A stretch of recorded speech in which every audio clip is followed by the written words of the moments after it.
సాక్ష్యమిచ్చేదా మన స్వామి యేసు దేవుడంచు సాక్ష్యమిచ్చేదా సాక్ష్యమిచ్చేదా మన స్వామి యేసు దేవుడంచు సాక్ష్యమిచ్చేదా సాక్ష్యమనగ కనిన వినిన సంగతులను తెలుపుటయే సాక్ష్యమనగ కనిన వినిన సంగతులను తెలుపుటయే సాక్ష్యమిచ్చు కొరకు నన్ను స్వామి రక్షించినంచు సాక్ష్యమిచ్చేదా మన స్వామి యేసు దేవుడంచు సాక్ష్యమిచ్చేదా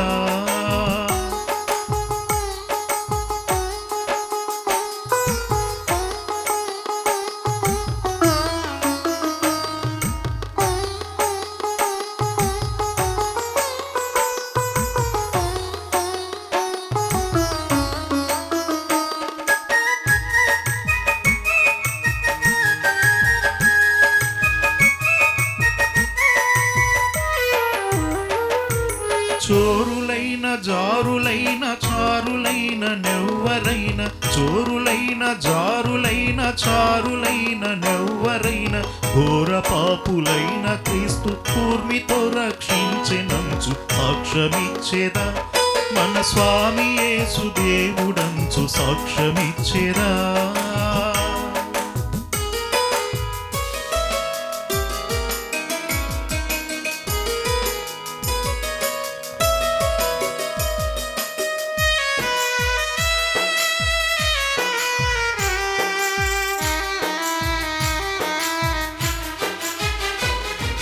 పరమత దూషణములేల పరిహసించి పలుకుటేల పరమత దూషణములేల పరిహసించి పలుకుటేల ఇరుగు పొరుగు వారికల్లా యేసుక్రీస్తు దేవుడంచు సాక్ష్యమిచ్చేదా మన స్వామి యేసు దేవుడంచు సాక్ష్యమిచ్చేదా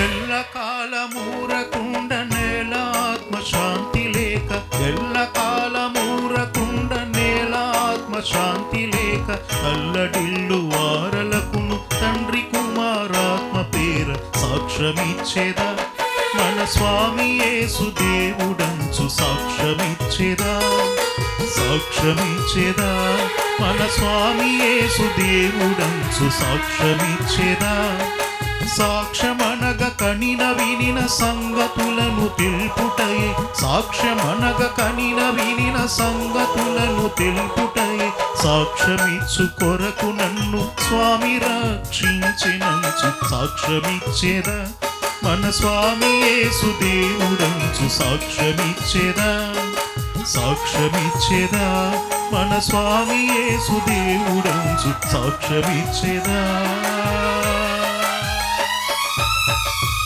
నా అనుభవం సాక్ష్యమిచ్చేదా నాడు నేడు అనే కార్యక్రమం గురించి ఈ రోజున దేవుని దయతో 58వ ఎపిసోడ్లో నా 59 ఏళ్ల అనుభవంలో 333 మంది మాట సపోర్ట్ చేసిన వారిలో 58వ మాట మాట్లాడే మాటల గురించి అలాగే మొదటి పార్ట్లో దేవుని వాక్యం తెలుసుకున్న 7గురు మాట్లాడే 7 మాటల గురించి రెండవ పార్ట్లో దేవుని వాక్యం తెలియనప్పుడు 7 రకాల కష్టఫలతో 7 అనుభవ సాక్షుల గురించి మూడవ పార్ట్లో దేవుని వాక్యం తెలుసుకున్న నేను 30 ఏళ్లుగా 7 మాటలతో 7 రకాలుగా దేవునికి 1000 స్తుతి స్తోత్రం చెల్లించడం గురించి ఈ కార్యక్రమాలను ప్రతిరోజు సాయంత్రం 7 గంటల నుండి 7 గంటల 30 నిమిషాల వరకు మోక్ష మార్గం టీవీ ఛానల్స్లోను యూట్యూబ్ ఛానల్స్లోను నా అనుభవం సాక్ష్యం ఇచ్చేదా నాడు నేడు అనే కార్యక్రమంలో 333 ఎపిసోడ్లలో మరి పాత నిబంధనలో నుంచి 333 వాక్యాలు పత్రికల నుంచి 333 వాక్యాలు స్వార్థల నుంచి 333 వాక్యాలతో కలిపి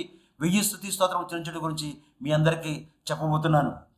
ముందుగా మొదటి పార్టీలో 7గురు మాట్లాడే 7 మాటలలో మొదటి మాట చూసినట్లయితే 1965లో నాడు నిరుపేదలైన ఢిల్లీ కూలీలు ఆంధ్రప్రదేశ్ తెలంగాణలో కొన్ని పల్లెటూళ్ళలో ఉన్నటువంటి అన్ని కులాలలో అన్ని మతాలలో ఉన్నటువంటి నిరుపేదలైన వారు ఆ రోజుల్లో మరి వ్యవసాయానికి సంబంధించిన పనులకు, మరి ఆకుతీతలకు, ఉడుపులు ఊడ్చడానికి అనేక రకాలైన పనులకు ఆ రోజులో వారు వెళ్ళటం జరిగేది. మరి నేడు చూసినట్లయితే 2024లో నేడు నిరుపేదలైనటువంటి వారు, వారసులుగా ఉన్నటువంటి వారు పట్టణాలలో, ఫారిన్ కంట్రీస్లలో పనులు చేస్తున్నారు. మరి రైతులుగా వ్యవసాయం పనులు చేస్తున్న వారికి ప్రభుత్వ పథకాలు వస్తున్నాయి. గ్రామాలను అనేక మంది దత్తత తీసుకుంటున్నారు. అలాగే అనేక రకాలుగా మాట సపోర్ట్ చేసి ప్రభుత్వ పథకాలుగా మరి పథకాలు ఇస్తున్న అటువంటి వారి అందరికీ కూడా మనము కృతజ్ఞతలు చెల్లించాలి. రెండవ మాట చూసినట్లయితే 1965లో నిరుపేదల పిల్లలు ఆంధ్రప్రదేశ్, తెలంగాణలో కొన్ని పల్లెటూర్లలో అన్ని కులాలలో, అన్ని మతాలలో ఉన్నటువంటి నిరుపేదలని పిల్లలు ఆ రోజుల్లో చదువుకునే స్తోమత లేక, తల్లిదండ్రులు చదివించే స్తోమత లేక, ఎవరు కూడా ఆ రోజుల్లో సపోర్ట్ చేయక మరి నిరుపేదలుగా ఉన్నటువంటి పిల్లలు ఆ రోజుల్లో అనేక రకాలైన మరి పనులు చేసేవారు. అటువంటి పనుల్లో అనేక ఇళ్లలోకి వెళ్ళి ఇళ్లలో అంట్లు కడగటం కానీ, ఆ ఇల్లు ఊడ్చటం కానీ, వారికి ఉన్నటువంటి చిన్నపిల్లల్ని ఎత్తుకోవడం కానీ, మరి ఆ ఇల్లంతా ఊడ్చి ఆ ఇంట్లోనే కడిగి వంట పని మనిషిగా వెళ్ళి ఆ ఇంట్లోనే పనులు చేసి అటువంటి చిన్నపిల్లలు అటువంటి వారు ఆ రోజుల్లో ఉండేవారు. నేడు చూసినట్లయితే నిరుపేదల పిల్లలు మరి చదువుకోవటానికి ఈ రోజుల్లో నిరుపేదల పిల్లలు చదువుకోవడానికి అనేక రకాలుగా ప్రభుత్వ పథకాలు వస్తున్నాయి. అనేక మంది సపోర్ట్ చేస్తున్నారు. అంతే మాత్రమే కాకుండా తల్లిదండ్రులుగా మరి కష్టపడి అనేక రకాల అప్పులన్నీ చేసి మంచి మంచి స్కూల్లో పిల్లల్ని జాయిన్ చేసి మంచిగా చదివిస్తున్నారు. అంతే మాత్రమే కాకుండా మరి కడుపుని పుట్టిన కొడుకైనా కూతురైనా వారు ఫారిన్ కంట్రీస్ వెళ్తానని అడిగితే చాలు వారు మరి బ్యాంకుల్లో లోన్లు తీసుకుని ప్రతి నెల ఈఎంఐ కట్టేలాగా మరి లోన్లు తీసుకుని ఫారిన్ కంట్రీస్ కూడా మరి తల్లిదండ్రులు పంపిస్తున్నారంటే అటువంటి తల్లిదండ్రులకి మనం ఇప్పుడు కూడా కృతజ్ఞతలు చెల్లించేవారుగా మనం ఉండాలి. మరి మూడో మాట చూసినట్లయితే 1965లో ఆంధ్రప్రదేశ్, తెలంగాణలో కొన్ని పల్లెటూర్లలో అన్ని కులాలలో, అన్ని మతాలలో మరి ఉండే మరి వృద్ధులైతేనేమి, వికలాంగులైతేనేమని, విధవరాండ్రైతేనేమి ఆ రోజుల్లో ప్రభుత్వ పథకాలు లేనందుకు, ఎవరు కూడా సపోర్ట్ లేనందుకు ఆ కుటుంబంలో ఉన్నటువంటి రెండవ అక్కగా ఉన్నటువంటి ఆమె వారిని సరిగ్గా చూడకుండా, సరిగా భోజనం పెట్టకుండా, మంచి బట్టలు వేయకుండా, వాళ్ళని చేదరించుకుని మరి నీచంగా చూస్తూ అనాథాశ్రమంలో ఆ రోజుల్లో పెట్టడం జరిగేది. మరి నేడు 2024 సంవత్సరంలో వృద్ధులకు, వికలాంగులకు, విధవరాండ్రులకు మరి ప్రభుత్వ పథకాలు వస్తున్నాయి. మరి వారికి పెన్షన్లు వస్తున్నాయి. అనేక రకాలుగా వారి ద్వారా ఆదాయం వస్తున్న గురించి మరి రెండవ అక్కగా ఉన్నటువంటి ఆ కుటుంబంలో ఉన్నటువంటి వారిని ఇంటిలోనే వారిని పెట్టుకుని, వృద్ధులను, వికలాంగులను, విధవరాండ్రులను ఇంటిలోనే పెట్టుకుని వారికి మంచి భోజనం పెట్టి మంచి సదుపాయంగా చూస్తున్నారంటే రెండవ అక్కగా ఉన్నటువంటి ఆమెకు డబ్బులు వస్తున్నాయి కాబట్టి ఇంటిలోనే పెట్టుకుని వారిని ప్రేమగా చూస్తున్న వారికి నేను నా ప్రత్యేకమైన కృతజ్ఞతలు తెలియజేస్తున్నాను. మరి నాలుగో మాట చూసినట్లయితే 1965లో నాడు నిరుపేదలుగా ఉన్నటువంటి పుట్టుక క్రైస్తవులుగా ఆంధ్రప్రదేశ్, తెలంగాణలో కొన్ని పల్లెటూర్లలో ఉండేవారు. ఒక ఆదివారం మాత్రమే దేవుని సంఘానికి వెళ్ళి దేవుని స్తుతించి మహింపరిచి ఆరాధించేవారు. మిగిలిన ఆ వారం రోజుల్లో కూడా ఆ పుట్టుక క్రైస్తవులుగా మరి వరి చేనులను కోయటం కానీ, కట్టెతలు కట్టడం కానీ, కుప్పలు వేయటం కానీ, కుప్పలు నూర్చడం కానీ అటువంటి వ్యవసాయానికి సంబంధించిన పనులకు ఆ పుట్టుక క్రైస్తవులుగా ఆ రోజుల్లో ఆ పనులు చేసేవారు. మరి 2024లో నేడు చూసినట్లయితే పుట్టుక క్రైస్తవులుగా వారసులుగా ఉన్నటువంటి మనం పట్టణాలలో, ఫారిన్ కంట్రీస్లో మరి గొప్పగా ఆశ్రయించబడి పెద్ద పెద్ద బిల్డింగులు కట్టుకొని మరి కోటేశ్వరులు కదా, లక్షాధికారులుగా పెద్ద పెద్ద బిల్డింగుల్లో ఉంటూ ఫారిన్ కంట్రీస్లో ఉంటూ పట్టణాల్లో ఉంటున్నామంటే దానికి కారణం పుట్టుక క్రైస్తవులుగా ఉన్నటువంటి వారు ఆ రోజుల్లో కష్టపడి మనల్ని చదివించడం ద్వారానే ఈరోజు మరి ఈ రీతిగా ఉన్నాము. అంతే మాత్రం కాకుండా ఆ పుట్టుక క్రైస్తవులుగా ఉన్నటువంటి వారు ఆ రోజుల్లో వారు చేసిన గొప్ప ప్రార్థన ఫలితంగానే ఈరోజు మనం గొప్పగా ఆశ్రయించబడ్డామంటే అటువంటి వారికి, పూర్వీకులైనటువంటి తల్లిదండ్రులైన వారికి మనం ఎప్పుడూ కూడా మరి కృతజ్ఞతలు చెల్లించేవారుగా మనం ఉండాలని నా అనుభవం సాక్ష్యం ఇస్తున్నాను. మరి ఐదో మాట చూసినట్లయితే 1965లో ఆంధ్రప్రదేశ్, తెలంగాణ కొన్ని పల్లెటూరులో ఉంటూ కష్టఫలితో పేదరికంలో ఉంటూ తినడానికి సరైన భోజనం లేకుండా, కట్టుకోవడానికి బట్ట లేకుండా మరి కుటుంబం కూడా ఆ పిల్లలను కూడా చదువుకునే స్తోమత లేకుండా, పిల్లలకు కూడా పెళ్ళిళ్ళు చేసే అటువంటి స్తోమత లేకుండా అటువంటి పూర్వీకులుగా మరి ఆ రోజుల్లో మరి పేదరికంతో పాస్టర్లు ఉంటూ మరి పాస్టర్లుగా అటువంటి స్వార్థ సేవ పల్లెటూర్లకు నడుచుకుంటూ వెళ్ళి అటువంటి సేవ చేసినటువంటి అటువంటి పాస్టర్లకు నా ప్రత్యేకమైన కృతజ్ఞతలు, వందనాలు తెలియజేస్తున్నాను. మరి 2024లో నేడు అటువంటి పాస్టర్లుగా వారసులుగా పుట్టినటువంటి వారు మరి 3 రకాలుగా పాస్టర్లుగా ఈరోజు సువార్త సేవ పాలిభాగస్తులుగా ఉన్నారు. మొదటి రకం పాస్టర్లు చూసినట్లయితే పట్టణాల్లో, ఫారిన్ కంట్రీస్లో పెద్ద పెద్ద చర్చిలు కడుతున్నారు. పెద్ద పెద్ద ఫంక్షన్ హాల్లో మరి టీవీలు పెట్టి లైవ్ ద్వారా అనేక మందికి వాక్యాన్ని అందిస్తున్నారు. అంతే మాత్రమే కాకుండా పేదవారిగా ఉన్నటువంటి వారికి అనేక మందికి మరి సహాయం చేసే పాస్టర్లుగా కొంతమంది అనేక మంది పాస్టర్లు మనం చూస్తున్నాం. మరి రెండవ రకం పాస్టర్లు చూసినట్లయితే ఈ పాస్టర్లు మరి పాస్టర్లుగా ట్రైనింగ్ అయ్యి చర్చిలలో జీతాలు తీసుకునే వారిగా ఇద్దరు పాస్టర్లుగా 5 మంది పాస్టర్లుగా 10 మంది పాస్టర్లుగా చర్చిలకు వస్తున్నారు. కానీ సంఘ పరిచయం పాలిభాగస్తులుగా ఉండకుండా పెద్ద పాస్టర్లు చిన్న పాస్టర్లు గొడవలు పెట్టుకోవటం, 5 మంది పాస్టర్లు గొడవ పెట్టుకోవటం, 10 మంది పాస్టర్లు గొడవ పెట్టుకోవటం, అలాగే ఆ పాస్టర్ సంఘస్థులతో సంఘ పెద్దలతో శ్రేణ సముద్రంతో గొడవలు పెట్టుకోవటం, అనేక రకాలుగా ఆ సంఘాన్ని చీల్చి మరి పెద్ద పాస్టర్కి ఒక గ్రూపు చిన్న పాస్టర్కి ఒక గ్రూపుగా చేసుకొని అటువంటి పాస్టర్లు రెండవ రకంగా పాస్టర్లుగా గొడవలు పెట్టే పాస్టర్లుగా రెండవ రకం పాస్టర్లుగా మనము అనేక మంది పాస్టర్లు మనం చూస్తున్నాం. మరి మూడవ రకం పాస్టర్లు చూసినట్లయితే మరి పల్లెటూర్లలో కాదు, పట్టణాలలో కాదు, ఫారిన్ కంట్రీస్లో కాదు వీరు చేసే స్వార్థ సేవ. సైకిల్ కూడా వెళ్ళని ప్రదేశాలకు, కొండ ప్రాంతాలకు, అనేక లోయ ప్రాంతాలకు, గిరిజన ప్రాంతాలకు, అనేక అడవుల్లోకి నడుచుకుంటూ వెళ్ళి అటువంటి గిరిజనులకు వాక్యం బోధించి, అంతేమాత్రం కాకుండా జైలులో ఉన్నటువంటి ఖైదీలకు మరి వాక్యాన్ని బోధించి వారు మార్పు చెందేలాగా అటువంటి గొప్ప స్వార్థ సేవ చేస్తున్నటువంటి అటువంటి దైవ సేవకులకు దైవ సేవకురాలకి నా ప్రత్యేకమైన కృతజ్ఞతలు తెలియజేస్తున్నాను. 6వ మాట చూసినట్లయితే 1965లో నాడు నిరుపేదలైన సంఘస్థులుగా ఆంధ్రప్రదేశ్ తెలంగాణలో కొన్ని పల్లెటూర్లలో సంఘ పరిచర్యలు పాలభాగస్తులుగా ట్రెజరర్గా సంఘ పెద్దలుగా శ్రేణ సమాజముగా సంఘస్థులుగా అందరూ కలిసిమెలిసి దేవునికి భయపడి దేవుని సంఘ పరిచర్యలు పాలిభాగస్తులుగా ఆ రోజుల్లో భయపడి మరి ఎంతో సంతోషంతో ఆనందంతో మరి ఆ రోజుల్లో పరిచయం చేసేవారు. మరి 2024లో నేడు సంఘస్థులుగా మరి స్త్రీలైనా పురుషులైనా 7 రకాలైన పరిచయం చేస్తున్నారు. సంఘంలో ఒక రకంగా పరిచయం చేస్తున్నారు, వారి ఇంటిలో ఒక రకంగా మరి కుటుంబీకులతో మరి కొడుకులతో భర్తతో ఒక రకంగా ఉంటున్నారు. ఎలా ఉంటున్నారంటే మొదటి రకం సంఘ పరిచయం చూసినట్లయితే సంఘములో ట్రెజరర్గా మంచి పేరు ప్రఖ్యాతి గల వారిగా సంఘములో అందరికీ కనిపిస్తారు.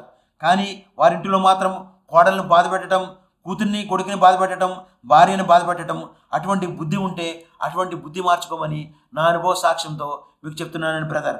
అలాగే రెండవ రకం సంఘ పరిచయం చూసినట్లయితే సంఘములో స్త్రీల సమాజముగా ట్రెజరర్గా ప్రెసిడెంట్గా మంచి ప్రార్థించే ప్రార్థన పరురాలుగా మంచి పేరు ప్రఖ్యాతులుగా మరి ఆ సంఘములో అందరికీ స్త్రీలు కనిపిస్తారు. కానీ వారింటిలో మాత్రం భర్తను బాధ పెట్టడం, కోడలను బాధ పెట్టడం, మరి మనవరాలని బాధ పెట్టడం, మనవళ్ళని బాధ పెట్టడం, కొడుకు పిల్లలను ఒక రకంగా చూడటం, మరి కూతురు పిల్లలను ఒక రకంగా చూడటం, అనేక రకాలుగా మనుషులను బాధ పెట్టే అటువంటి బాధ పెట్టే ఆ బాధ నుండి మీరు మార్పు చెందాలని మరి ప్రేమతో నా అనుభవం మీకు సాక్ష్యం ఇస్తున్నాను. 3వ రకం సంఘ పరిచయం చూసినట్లయితే సంఘములో సంఘ పెద్దలుగా మంచి పేరు ప్రఖ్యాతి గల వారిగా సంఘములో అందరికీ కనిపిస్తారు. కానీ వారింటిలో మాత్రం అల్లుడిని బాధ పెట్టడం, కోడలను బాధ పెట్టడం, తల్లిదండ్రులను బాధ పెట్టడం, మరి అక్క బావలను బాధ పెట్టడం, తమ్ముడిని మరదలని బాధ పెట్టడం, అనేక రకాలుగా అటువంటి బాధ పెట్టే అటువంటి బుద్ధి ఉంటే అటువంటి బుద్ధి మార్చుకోమని ప్రేమతో నా అనుభవం సాక్ష్యం ఇస్తున్నాను బ్రదర్ అండ్ సిస్టర్. అలాగే 4వ రకం సంఘ పరిచయం చూసినట్లయితే సంఘములో బైబిల్ చదవటంలో పాటలు పాడటంలో మంచి పేరు ప్రఖ్యాతి గల వారిగా సంఘములో అందరికీ కనిపిస్తారు.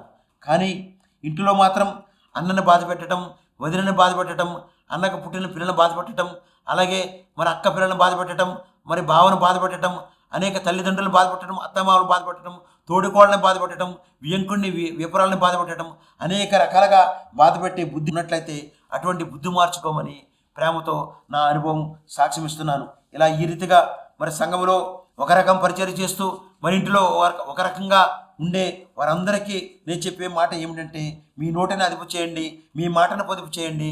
మీ బుద్ధిని మార్చుకున్నట్లయితే మీరు దేవుని స్తుతించి మహింపరిచి గణపరిచే వారిగా ఆరోగ్యంగా ఉంటారని నా అనుభవం సాక్ష్యం ఇస్తున్నాను. మరి 7వ మాట చూసినట్లయితే 1965లో నాడు నిరుపేదల అయిన క్రైస్తవ కుటుంబాలు మరి ఆంధ్రప్రదేశ్ తెలంగాణలో కొన్ని పల్లెటూర్లలో ఉండేవారు. వారానికి ఒక్కసారే మరి చర్చికి వెళ్ళి వారి కుటుంబం అంతా సంతోషంతో సమాధానంతో సంపూర్ణమైన ఆరోగ్యంతో ఆ రోజుల్లో వారందరూ ఉండేవారు.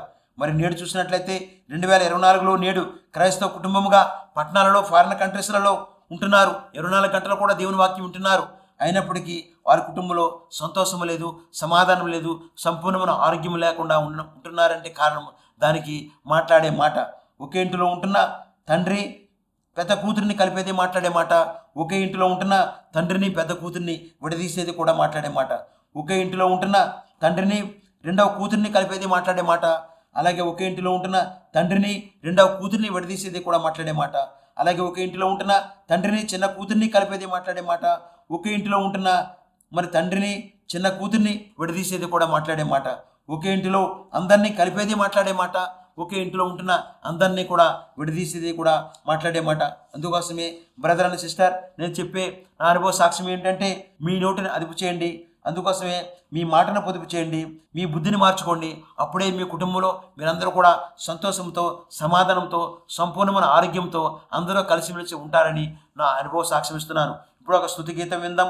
స్తుతి గీతం విన్న తర్వాత రెండవ పాటలో దేవుని వాక్యం తెలియనప్పుడు 7 రకాల కష్టఫల గురించి, 7 అనుభవ సాక్ష్యముల గురించి, అలాగే మూడవ పాటలో దేవుని వాక్యం తెలుసుకున్న నేను 30 ఏళ్లుగా 7 మాటలతో 7 రకములుగా దేవుని స్తుతించడం గురించి నా అనుభవం మీకు అందరికీ చెప్పబోతున్నాను. దేవునికి స్తోత్రము గానము చేయుటయే మంచిది, మనమందరము స్తుతి గానము చేయుటయే మంచిది.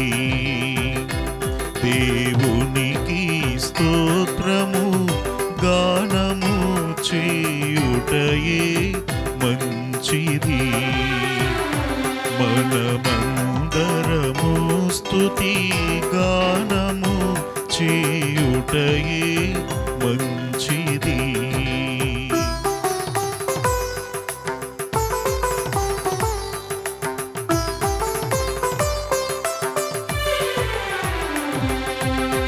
యెరూషలేము యెహోవాయే కట్టుచున్నవాడని,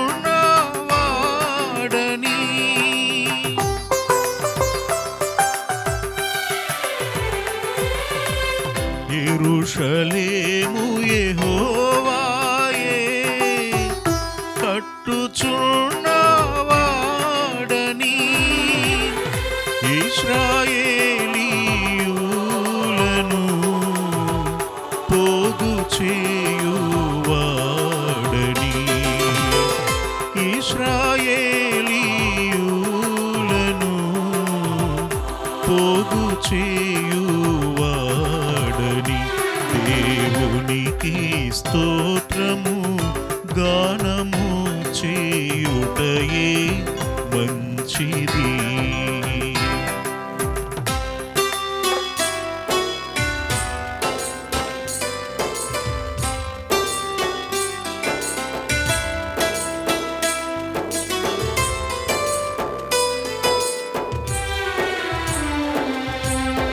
గుండె చెదరిన వారిని బాగు చేయువాడని,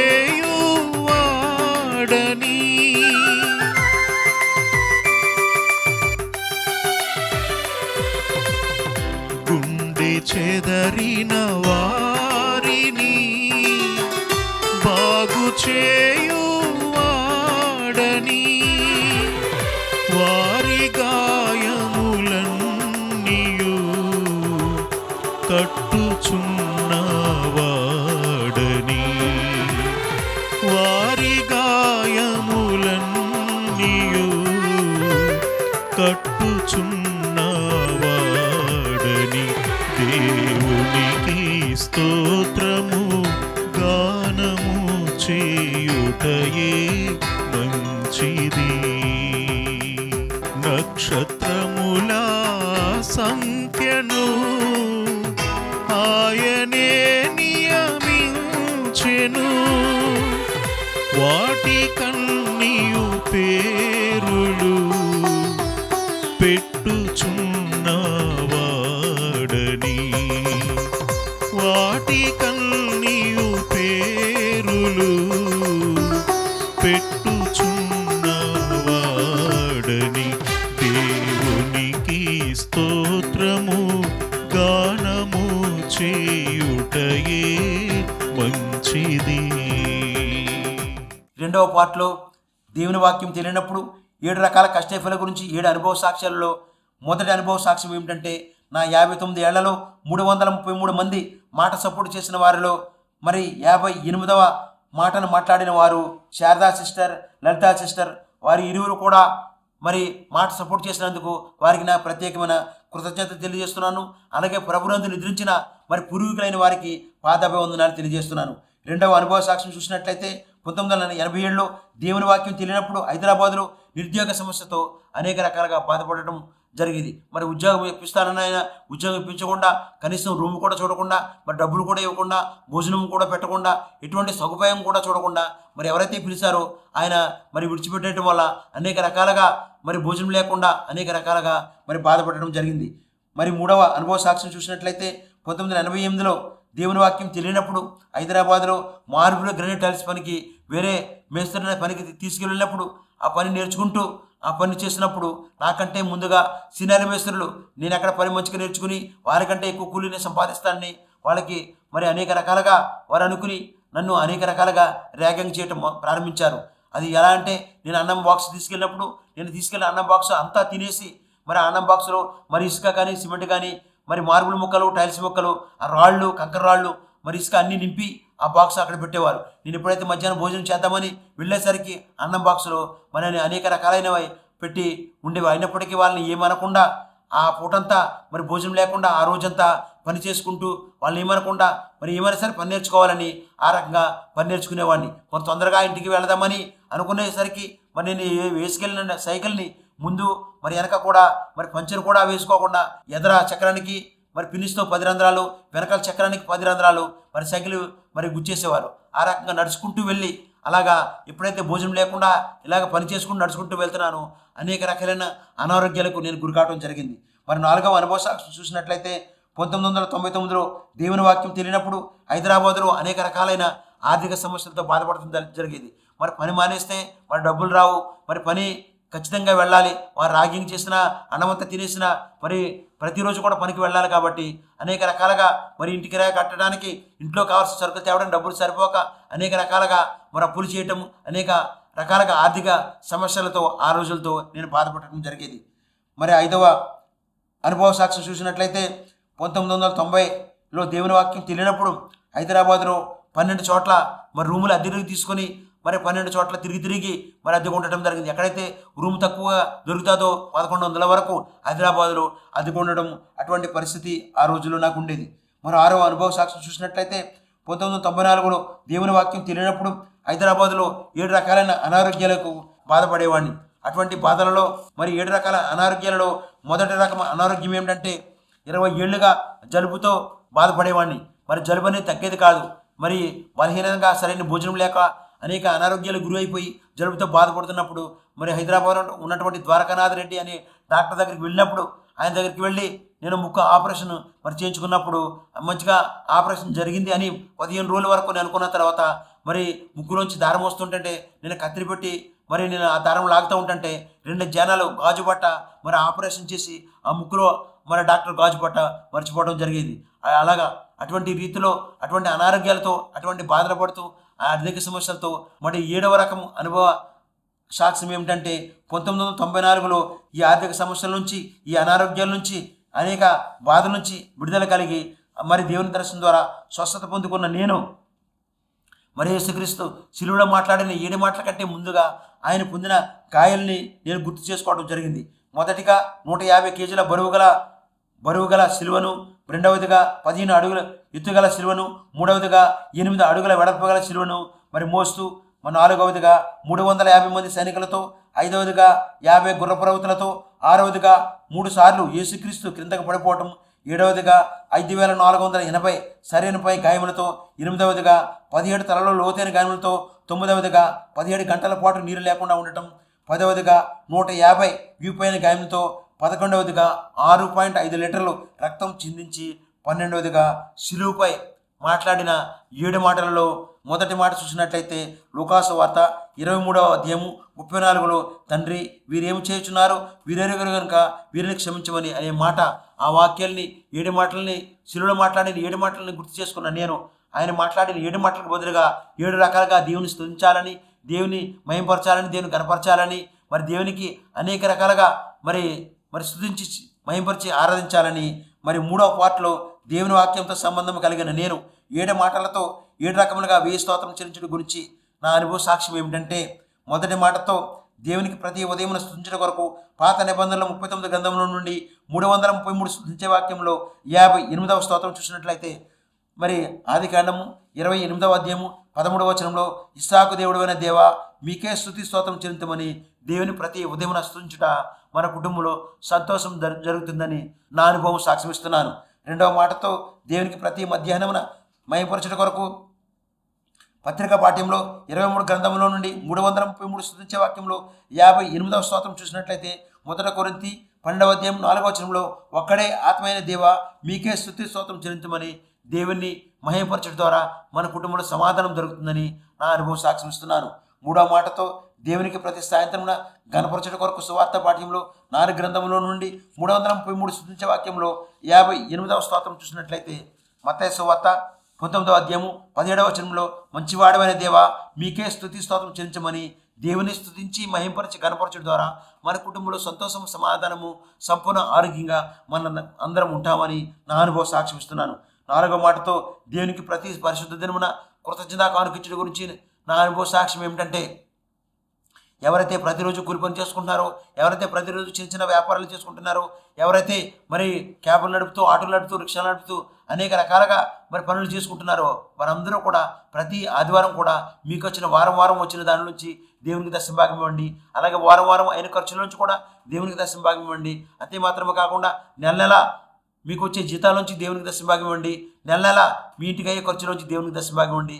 ఎక్కడైతే మీరు ప్రభురాత్రి భోజన సంస్కారం తీసుకుంటున్నారో, ఎక్కడైతే బాప్తిసం తీసుకున్నారో ఆ సంఘానికి మీకు ఇచ్చినట్టయితే మీ సంఘ పాస్టర్ చెప్పే వాక్యం ద్వారా ఎవరైతే మార్పు చెందారో, వాక్యం ద్వారా రక్షణ పొందారో, వాక్యం ద్వారా నిజమైన దేవుడిని తెలుసుకున్నారో అటువంటి వారికి మీరే మార్పు చెందే వారిగా అటువంటి గొప్ప భాగ్యం మీకు కలుగుతుంది. కాబట్టి వారు రక్షణ పొందినట్లయితే మీ కుటుంబంలో సంతోషం సమాధానం సమృద్ధిగా మీరు ఆశీర్వదించబడతారని నా అనుభవం సాక్ష్యమిస్తున్నాను. 5వ మాటతో దేవునికి ప్రతిరోజు సాయంత్రం విజ్ఞాపన ప్రార్థన చేయడం గురించి నా అనుభవ సాక్ష్యం ఏమిటంటే మరి క్రైస్తవ కుటుంబంగా మరి అన్ని మతాలలో, అన్ని కులాలలో, అన్ని కుటుంబాలలో ఉన్నటువంటి ప్రతి ఒక్కరి కోసం దేవుడు ఈ రోజంతా ప్రతి ఒక్కరిని కాసి కాపాడినందుకు మనం స్లీపింగ్ చేసే ముందు మరి క్రైస్తవులుగా మనందరము అలాగే దేవుని స్తుతించినట్లయితే మన కుటుంబంలో కూడా సంతోషం సమాధానం సమృద్ధిమైన ఆశీర్వాదాలు వస్తాయని నా అనుభవం సాక్ష్యం ఇస్తున్నాను.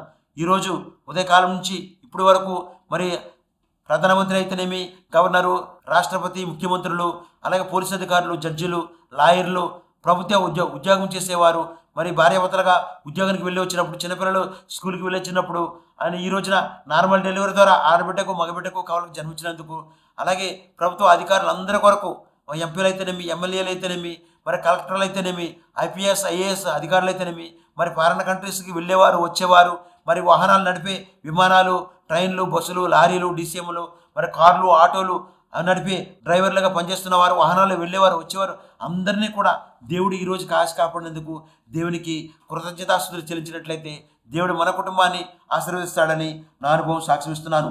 6వ మాటతో దేవునికి ప్రతిరోజు సాక్ష్యంతో సూచించడం గురించి నా అనుభవ సాక్ష్యం ఏమిటంటే మరి 58వ ఎపిసోడ్లో 58వ మాట గురించి, 58వ స్తుతించడం గురించి, 58వ మహిమపరచడం గురించి, 58వ గణపరచడం గురించి, 58వ కృతజ్ఞతా కానుకల గురించి, 58వ కృతజ్ఞత స్తుతించడం గురించి, 58వ సాక్ష్యంతో స్తుతించడం గురించి, 58వ వేకువజామున విజ్ఞాపన ప్రార్థన గురించి, 58వ కలిపే మాట గురించి, విడదీసే మాట గురించి దేవుడు ఈరోజు చెప్పే భాగ్యం దేవుడు దయచేసినందుకు దేవునికి స్తుతి స్తోత్రం చెల్లించుచున్నాను. మరి 7వ మాటతో దేవునికి ప్రతిరోజు వేకువజామున విజ్ఞాపన ప్రార్థన మీరు నేను చేసే మరి ప్రార్థన ఏమిటంటే ఎవరైతే మరి టీవీ ద్వారా, యూట్యూబ్ ద్వారా ఈ కార్యక్రమం చూస్తున్నారో, ఎవరికైతే ఉద్యోగం లేక బాధపడుతున్నారో, వివాహాలు జరగక బాధపడుతున్నారో, పిఆర్ రాక బాధపడుతున్నారో, గర్భఫలం లేక బాధపడుతున్నారో, అనేక మరి వ్యాపారాల్లో నష్టం జరిగి బాధపడుతున్నారు, అప్పులతో బాధపడుతున్నారు, అద్దె ఇంటికి అద్దె కట్టుకోలేక బాధపడుతున్నారు, అటువంటి వారందరి కొరకు మీరు నేను కలిసి ప్రార్థన చేద్దాం.